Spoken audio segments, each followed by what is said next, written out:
Hi, I'm here with Martin Silva, the Vice Chair of NPOC, a constituency within the GNSO. Martin, welcome. Thank you. Martin, what does NPOC actually stand for? NPOC stands for Non-for-Profit Operational Concerns Constituency. And if you look at the name, we basically take care of how NGOs use the DNS. That is really interesting. What is the role of NPOC within the GNSO and the wider ICANN community?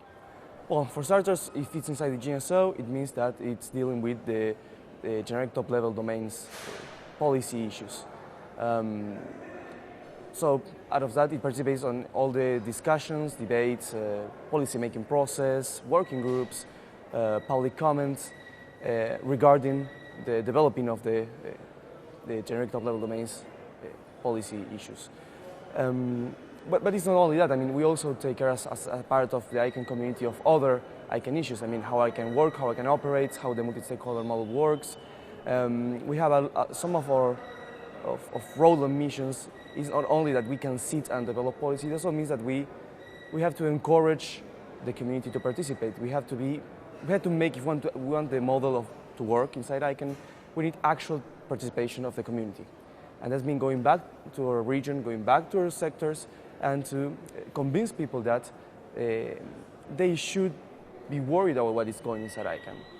That it's in their interest to participate in this process, to follow them in any level that they can manage, even if it's just to be aware of it, or to actually come here and get involved. And in all the range of that is useful. Is there any specific issues that the NPOC is at this moment concerned with? We understand the transition just has happened, the community has new powers. Is there anything that has been brought to the fore, especially for NPOC, over the past coming month?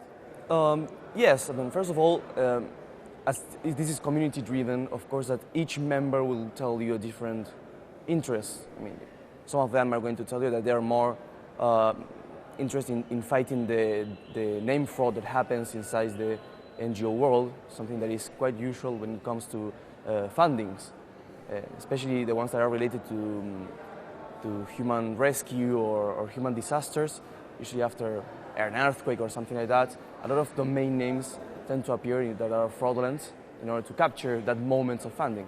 And others are going to tell you that the problem is that the private sector tries to steal their names because they have trademarks.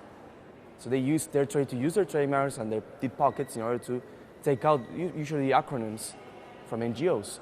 And others are going to say no, their interest is to have a secure domain name space so that they don't have to depend on third parties, that it can be like a social network that usually is very good to do outreach and to communicate, but it doesn't guarantee the NGO to actually have control of the content that it shares, it produces, the members that it has.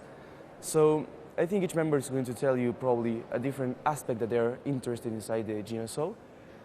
I can tell you mine, for instance. I am very active right now in one of the working groups inside GNSO. It's a cross-community working group.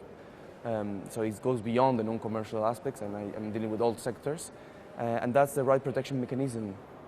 And we're basically reviewing how ICANN gives tools to the users to protect their rights, to enforce their rights, especially when there's some sort of conflict.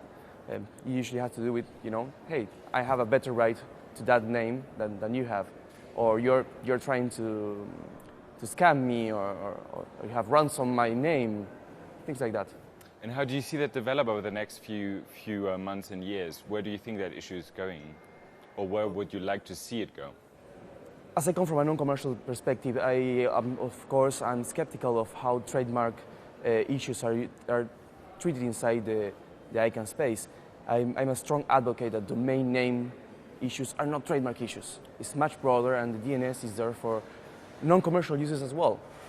So I think if I had to leave you with one thing that I would like the right protection mechanism review to end up with, is to have a strong mechanism that doesn't marginalize non-commercial users and NGOs.